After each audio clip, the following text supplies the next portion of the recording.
Hello and welcome. You're listening to the Just Love Them podcast. I'm your host, Cherie Best. Join me on a journey to understand and find peace with those we love who have left their faith.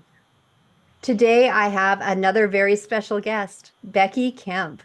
I'd like to tell you a little bit about Becky. Becky is dedicated to spreading goodness and igniting transformation. Becky Kemp is a leading voice in unlocking the power of words. As a leadership speaker, mindset coach, and author of The Word Effect, 7 Simple Words to Create Your Most Beautiful Life, she empowers individuals and teams to reshape their narratives to achieve their true ambitions. With a passion for cultivating language and speaking success into existence, Becky guides individuals and teams in harnessing intentional language to navigate challenges and cultivate a life filled with joy and fulfillment. Becky is married to her high school sweetheart. She's the mother of 5 and grandmother of 2. She loves early morning walks, watching baseball games in the sunshine, and vacationing at Lake Powell with her family. Welcome, Becky. Oh, thank you so much for having me. It's a pleasure. And I don't know if you know this, but I've actually seen you speak on stage a couple of times. And I think we met, didn't we meet? And was it at a National Speakers I Association think we meeting? met at National Speakers Association, but I've seen you speak at a couple other events that weren't Oh, National okay. Speakers Association. So I kind of have a flavor for all the wonderful things that you do and the power that you bring to sharing and helping people. Oh, well, thank you. It was great meeting you. And when you told me about your podcast, I think I said, hey, I would love to be a guest on it. I think this is such a relevant message to help people when life doesn't go as you planned, which we all can relate to some. Absolutely. Absolutely. So I'm just going to turn it over to you. And I know you have some things you want to share, and we'll just have conversations back and forth. But go ahead and dive into whatever it is you'd like to share with my listeners. Yeah, well, I talk about the power of words, and we might all say, yeah, words do matter. But I want to tell you a little bit about where I came from and how I discovered the power of words and why they matter to all of us, and why I'm on this crusade to help people see that they can find more joy and fulfillment in their life, even when life doesn't go as planned. So, I spent a lot of my life doing all the things I thought I was supposed to do, trying to be the good girl that I was supposed to be. In the process of doing that, I kind of just lost the essence of who I was. I fell into some traps. I fell into some traps of negativity. What I started wanting to do is to control other people, control other outcomes, and I forgot that really the only control I have is with myself. And I think as a mom, I really started to lose that battle of trying to control my children, control how they behaved. Started to think that how others behaved was a reflection of me. And you probably experience that and feel that a lot with your guests, right? So often, Absolutely. if things don't go how we think, then it's like, what did I do wrong? And so I found myself, as a mother of 5, kind of with my own crisis. And I was kind of questioning everything that I'd been taught. I've been raised religious. I've been raised with understanding of a higher power of God. But I found myself never feeling like I was enough. I never was doing enough. It was always this like, kind of like a mirage. Like if this was to happen, then my life would feel better. And I was always grasping and reaching for something. And about 10 years ago, I found myself, even though things looked really good on the outside, I portrayed that I was happy on the inside. I was really unsettled.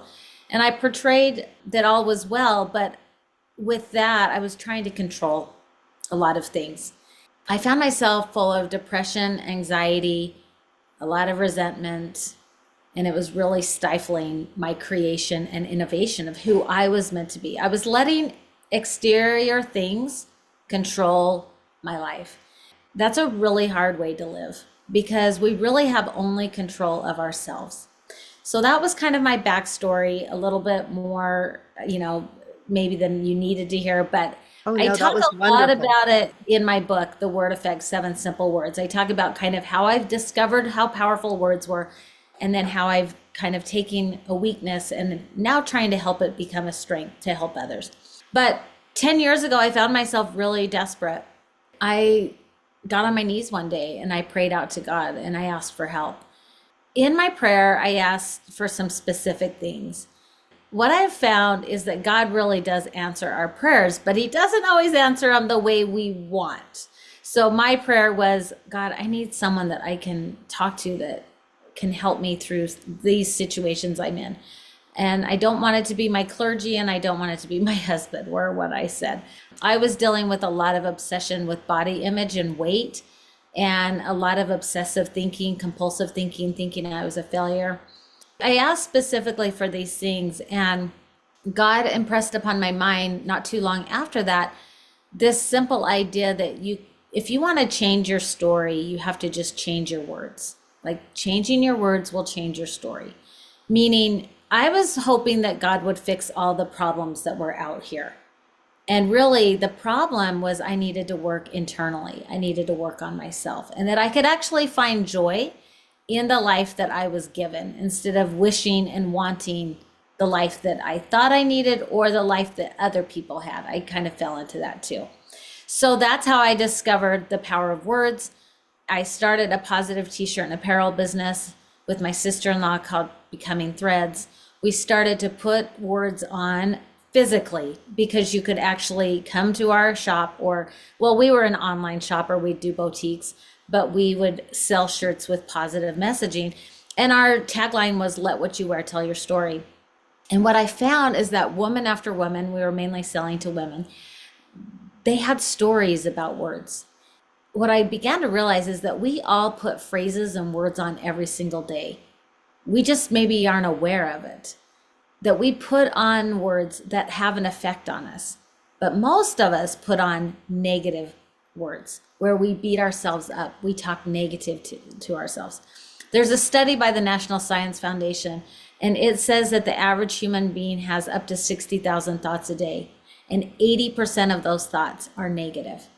So that means 20% of the time we're talking nice and talking positive to ourselves, but 80% of the time we're very negative. We're looking for the worst case scenario. We're beating ourselves up. We're second guessing our decisions.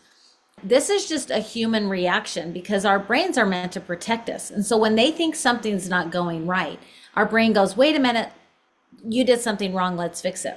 The other thing about this study is they said that 95% of our thoughts were repeated thoughts that we had the day before.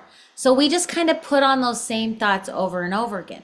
So when you find yourself in a situation where life isn't going as planned, what tends to happen is you start re-putting on those negative thoughts of beating yourself up, of the negative thinking, or it's called a negative bias for a more technical term.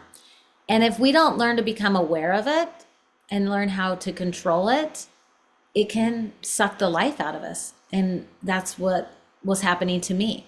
And when I learned to start to redirect, to know that negative thinking is still going to be a part of my life, but I have tools, and those tools are words that can be my compass to move me forward, it makes a huge difference. Wow, that is beautiful. What ways did you make that change? Like, how did you instigate that? How did that become part of you? Well, it started with practice, right? Think about anything you want to get good at.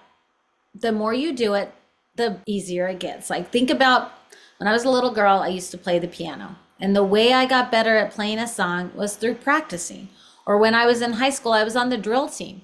We would go to the high school. I think about this now and think, how did I do this? I would go to the high school every morning at 6 a.m. to practice before school started for the football games on the weekends or the basketball games during the winter months or different things. But we had to practice. Managing your thoughts is managing the muscle of your mind. You have to practice it. So just like exercise, you can't just wake up one day, lift some weights and have really great biceps. You can't go running one time and like have really great stamina for running, right? It's a practice and it's little by slow. And it's the same with managing our thoughts. It's practice. But I'll tell you how I learned this is when I started to become aware to words. What I found is that God then just gives you opportunity to learn. When you become open and you ask how. And one of the power words that I teach is the power of asking good questions and how to use how statements instead of why. So for your viewers or listeners, thinking of like when you look at a situation and when you go, why is this happening? Your brain goes to negativity and it shows you all the things of what you did wrong or all the obstacles ahead of you. But if you change one word from why is this happening to how do I step forward, it actually gives your brain something to do and your brain starts to look for solutions. It's actually really fascinating. So for me, years ago, when I started to discover the power of words, I started to say, okay, how do I put these words in my mind? One of the new phrases that I found right away, and I will offer this to whoever wants to use this as well, is I accept myself unconditionally right now. Oh, I love Like that. I was trying to change everyone, my kids that weren't wanting to live the standards I wanted. My husband wasn't making the money that I wanted him to make. My career wasn't going the way I wanted. I mean, I could go on and on of all the problems that were, I thought were problems. And when I heard these words, I was listening to a documentary and they said, put these words in your life every morning, every middle of the day, and every night. And I had to pause what I was watching and go back and listen to it a couple times. I accept myself unconditionally right now. Like those were not words I was putting on every morning. The words I were putting on is I'm not good enough. Like I failed. Like everybody else is doing it but me. Like that was the messages that I was telling myself every morning. So what I did to remember it is I got a little 3x5 card and I just wrote those words down. I accept myself unconditionally right now. And I decided to just tape it on my bathroom mirror because I needed reminders. That's one of the things when I talk about the word effect in the 7 simple words in my book, it's a framework of words that help you remember to keep moving forward when whatever comes in your mind. So that was my first practice with words is I would start saying them every morning when I was brushing my teeth, every night when I was brushing my teeth, because I was in my bathroom and I would say them to myself, looking at the mirror. And nothing changed overnight, but over time, guess what? I began to accept myself unconditionally. No matter what's happened in my life, I can remind myself today that I'm exactly where I need to be. And that freedom is so much better than where I was. And it's really helped to alleviate depression and anxiety on my life. I found some other things that have helped me as well. I found that I had some issues with addiction that I had to figure out. That all came when I started to just become open to how do I change my words instead of why is this happening to me? And I love that shift. Why, instead of why is this happening to me? How do I move forward? Is that what it is? How do I Yeah, move forward? how. How's an acronym actually? How is H is being honest, O is open-minded, and W is willing, but it's that how. When you become honest with who you are, let people see you and be vulnerable, which is hard Hmm. for many of us, especially women, me included. Being open-minded to new ways of doing things and willing to try different things. A lot of us get stuck in doing the same thing over and over again and wanting a different result. But that's the definition of insanity. You It have to learn is. to try different things. You know what I mean? Yeah.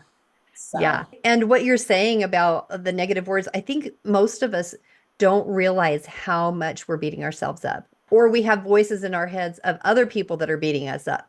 Like, somebody from our childhood, a parent or a former boyfriend or, who knows what, or just these negative voices that are in our head. I did an experiment one time where I was invited to write down every negative thought that I could catch during the day and write it on a piece of paper and keep that paper in my back pocket.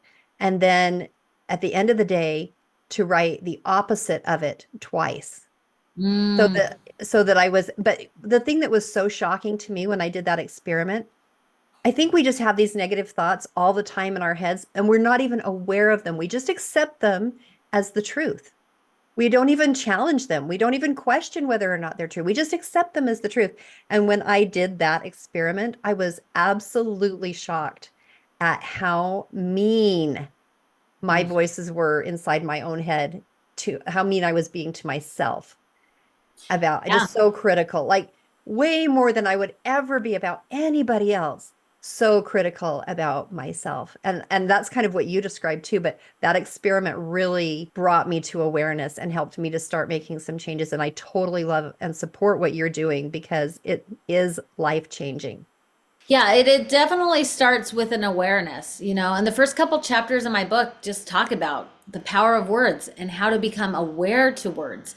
Before you even can change in any way, you have to become aware that you want to change. You have to become aware, and then you have to practice, right? Then you have to work on it. And so often as human beings, when we begin to practice and it feels hard or it doesn't go as planned, we give up. We Yes. give up. I think of so many times with raising, I'm a mom of all boys, and I think of raising my teenage boys and different times that as their mother, I felt impressed to say something to them. One of my sons was struggling with some anxiety and depression, and I'd been praying about how I could maybe help and support him. And I remember I was dusting the bookcase, and this thought came to me.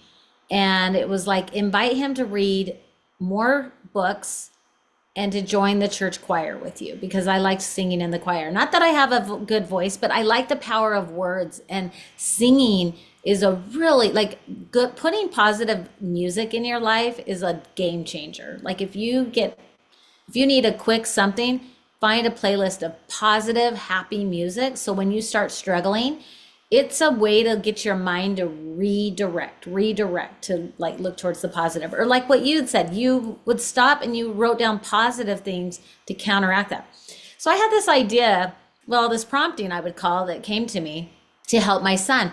And I'm thinking, what? I'm going to ask my son to read more books and to join the choir? Like, come on, like he is almost 18 years old. He is going to laugh at me. So what I did is I learned to, sometimes we want to react really quickly.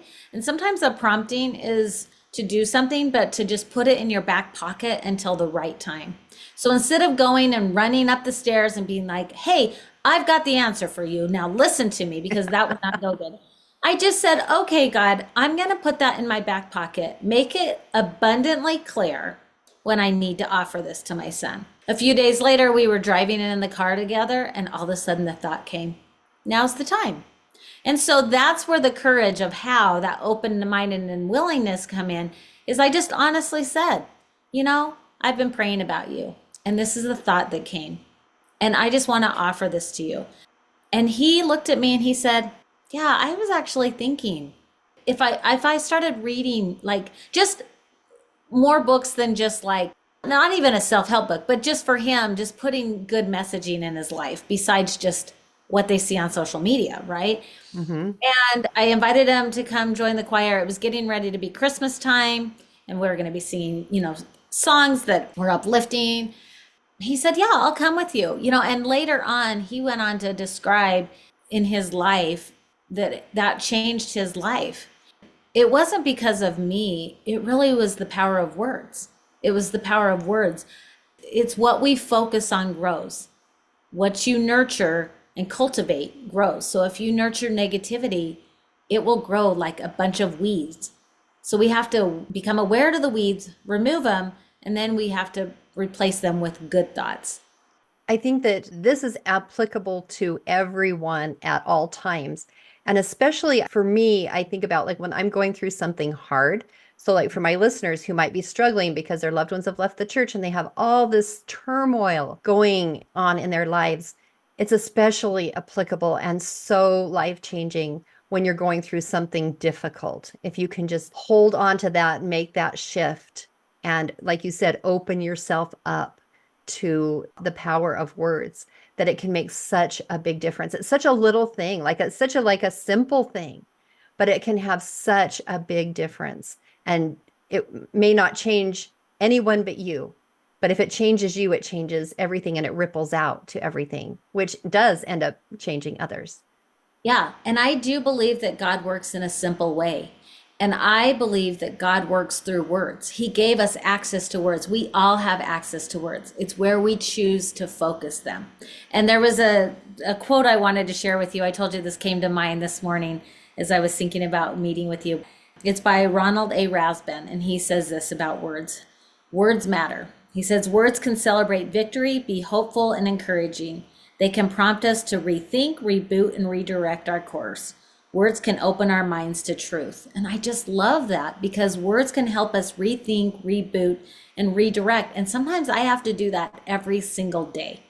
When your cell phone gets stuck and like it freezes up, I have to normally turn it off and turn it back on, right? Or if something gets frozen on my computer, I've got to reboot it.